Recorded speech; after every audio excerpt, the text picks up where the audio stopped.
Hello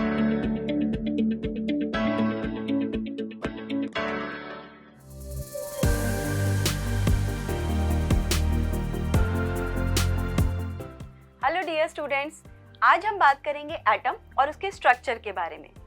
ये तो आप सभी जानते हैं कि सभी सब्सटेंसेस की फंडामेंटल यूनिट जो है वो एटम है। अगर हम बात करें डाल्टन्स एटॉमिक थ्योरी की, तो उसके अकॉर्डिंग सभी मैटर जिस छोटे पार्टिकल से मिलकर बने होते हैं वो है एटम। एक एलिमेंट के सभी एटम्स एक जैसे यानी आइडेंटिकल होते हैं और वो किसी भी दूसरे एलिमेंट के एटम से डिफरेंट होते हैं। साथ ही उन्होंने ये भी कहा कि एटम्स इनडिविजिबल होते हैं। अब यहाँ दो सवाल आते हैं। पहला तो ये कि वो क्या चीज है जो एक एलिमेंट के एटम्स को दूसरे एलिमेंट के एटम से अलग बनाती है, और दूसरा सवाल कि क्या एटम सच में इनडिविजिबल हैं? तो प्रोटॉन्स और इलेक्ट्रॉन्स की डिस्कवरी से ये पॉइंट तो गलत साबित हुआ कि एटम्स इनडिविजिबल हैं, यानी कि एटम्स को हम और ज्यादा ब्रेक डाउन नहीं कर सकते। साथ ही साथ साइंटिस्ट के सामने ये क्वेश्चन आ गया कि ये प्रोटॉन्स और इलेक्ट्रॉन्स एटम्स में किस तरीके से अरेंज हैं। इसको जानने के लिए बहुत सारे साइंटिस्ट ने अलग अलग एक्सपेरिमेंट्स किए और बहुत सारी अलग अलग एटॉमिक मॉडल दिए। आज हम बात करेंगे जे थॉमसन, अर्नेस्ट रदरफोर्ड और नील्स बोर के एटॉमिक मॉडल के बारे में। तो आइए सबसे पहले बात करते हैं जे थॉमसन के मॉडल की। जे थॉमसन ने एटम का जो मॉडल दिया उसे हम कहते हैं क्रिसमस पुडिंग मॉडल। जी हाँ, आप यहाँ देख सकते हैं कि इस क्रिसमस पुडिंग में जैसे स्फेरिकल पुडिंग में ड्राई फ्रूट्स एम्बेडेड हैं, एटम के अंदर ठीक उसी तरीके से स्फेरिकल में जो पॉजिटिवली चार्ज स्फीयर है उसमें नेगेटिवली चार्ज पार्टिकल्स यानी कि इलेक्ट्रॉन्स एम्बेडेड हैं। इसको हम एक और एग्जाम्पल से समझ सकते हैं, वो है वाटरमेलन। जैसे वाटरमेलन का red edible part positively charge sphere को रिप्रेजेंट करता है और ब्लैक सीड्स रिप्रेजेंट करते हैं नेगेटिवली चार्ज पार्टिकल्स यानी कि इलेक्ट्रॉन्स को। तो जे थॉमसन के मॉडल के अकॉर्डिंग एक पॉजिटिव चार्ज स्फीयर के अंदर नेगेटिवली चार्ज पार्टिकल्स एम्बेडेड होते हैं, और हाँ, जितना पॉजिटिव चार्ज उतने ही नेगेटिवली चार्ज पार्टिकल, यानी atom as a whole neutral होता है। अब जे थॉमसन ये तो एक्सप्लेन कर पाए कि atom as a whole neutral होता है, लेकिन बहुत सारे साइंटिस्ट ने कुछ एक्सपेरिमेंट्स किए जिनके रिजल्ट इस मॉडल के द्वारा एक्सप्लेन नहीं हो पाए। उन्हीं में से एक साइंटिस्ट थे अर्नेस्ट रदरफोर्ड। तो चलिए अब बात करते हैं अर्नेस्ट रदरफोर्ड के एटॉमिक मॉडल के बारे में। अर्नेस्ट रदरफोर्ड ने जो एटॉमिक मॉडल दिया उसके लिए उन्होंने एक एक्सपेरिमेंट किया जिसको हम कहते हैं alpha scattering experiment. Ernest Rutherford interested थे ये जानने के लिए कि एटम्स के अंदर इलेक्ट्रॉन्स किस तरीके से अरेंज होते हैं।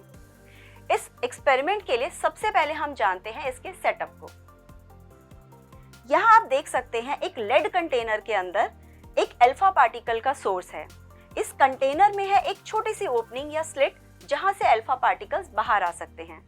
वहीं दूसरी तरफ है एक बहुत ही पतली गोल्ड फॉइल और उसके चारों तरफ है एक फ्लोरेसेंट स्क्रीन जो कि अल्फा पार्टिकल्स के मूवमेंट को डिटेक्ट कर सकती है। अब देखते हैं ये एक्सपेरिमेंट कैसे हुआ और क्या इसके कंक्लूजन और ऑब्जर्वेशंस थे। तो जब फास्ट मूविंग अल्फा पार्टिकल्स को गोल्ड फॉइल पर हिट किया गया तो ये देखा गया कि ज्यादातर जो पार्टिकल्स थे वो सीधे चले गए बिना किसी डिफ्लेक्शन के, which shows that most part of the atom is empty. कुछ ही पार्टिकल्स ऐसे थे जो टकराने के बाद थोड़ा बहुत डिफ्लेक्ट हुए, जो कि ये शो करता है कि एटम का पॉजिटिव चार्ज और मास एक छोटे से ही स्पेस में कंसंट्रेटेड है। बहुत ही कम पार्टिकल्स, 12,000 में से कोई एक पार्टिकल ही ऐसा था जो 180 डिग्री पर डिफ्लेक्ट हुआ, यानी कि टकराने के बाद रिबाउंड हुआ, जो ये शो करता है कि एटम का सारा चार्ज, पॉजिटिव चार्ज और मास एक छोटे से स्पेस में ऑक्यूपाइड है जिसे हम कहते हैं न्यूक्लियस। साथ ही उन्होंने ये भी कहा कि इलेक्ट्रॉन्स इस न्यूक्लियस के चारों तरफ रिवॉल्व करते हैं। बच्चों, आप जानते हैं उन्होंने गोल्ड फॉइल और अल्फा पार्टिकल्स को ही क्यों चूज किया? तो इसका भी एक रीजन है। अल्फा पार्टिकल्स को इसलिए चूज किया क्योंकि फास्ट मूविंग अल्फा पार्टिकल्स के अंदर होती है हाई एनर्जी जो एटम्स को पेनिट्रेट कर सकती है। वहीं गोल्ड फॉइल, क्योंकि आपको पता है गोल्ड बहुत ही मेलिएबल होता है, तो उसकी बहुत ही थिन शीट हम बना सकते हैं इस एक्सपेरिमेंट के लिए।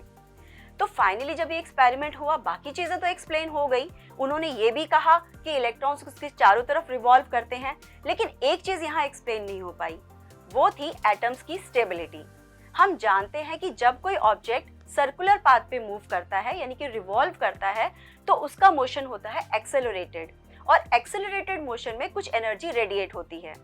तो फाइनली अगर इलेक्ट्रॉन्स न्यूक्लियस के चारों तरफ रिवॉल्व कर रहे हैं तो इसका मतलब वो एनर्जी रेडिएट करेंगे and they will lose energy and finally they will fall into the nucleus. अगर ऐसा होता है तो इसका मतलब एटम अनस्टेबल है, लेकिन हम सब जानते हैं कि एटम्स काफी स्टेबल होते हैं।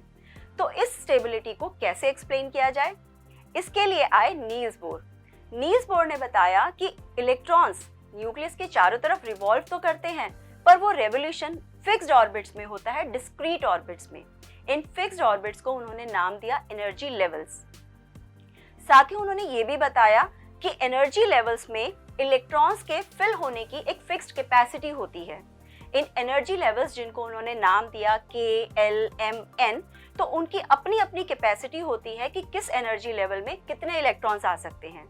उसके लिए एक फॉर्मूला भी है हमारे पास, वो है 2n², जहां n डिनोट करता है index of the energy level.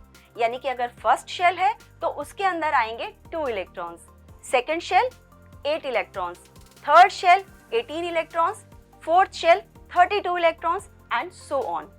और एक और चीज यहाँ ध्यान देने वाली है कि जब तक पहले शेल में इलेक्ट्रॉन्स कंप्लीटली फिल नहीं होते तब तक अगले शेल में इलेक्ट्रॉन्स नहीं जाएंगे।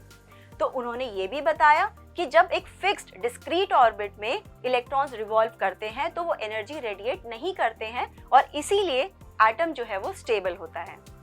तो इस तरीके से रदरफोर्ड, जे थॉमसन और नील्स बोर ने एटम को बहुत अच्छे से एक्सप्लेन किया। 1932 में जे चैडविक ने एक और सब एटॉमिक पार्टिकल को डिस्कवर किया जिसका नाम है न्यूट्रॉन। न्यूट्रॉन के ऊपर कोई भी चार्ज नहीं होता है, वो न्यूट्रल होता है, लेकिन हाँ उसका मास प्रोटॉन के मास के बराबर होता है। तो इस तरीके से आपने देखा कि प्रोटॉन, इलेक्ट्रॉन और न्यूट्रॉन मिलाकर हमारा पूरा एटम कंप्लीट होता है। ये तीनों सब एटॉमिक पार्टिकल्स एटम का हिस्सा हैं। और फाइनली आपने देखा कि सभी साइंटिस्ट के कंट्रीब्यूशन से एटम के स्ट्रक्चर को हम उस तरीके से समझ पाए जैसे हम आज उसे देखते हैं। आई होप इससे आपको काफी क्लैरिटी मिली होगी स्ट्रक्चर ऑफ एटम को समझने में। So that's all from my side. Thank you so much.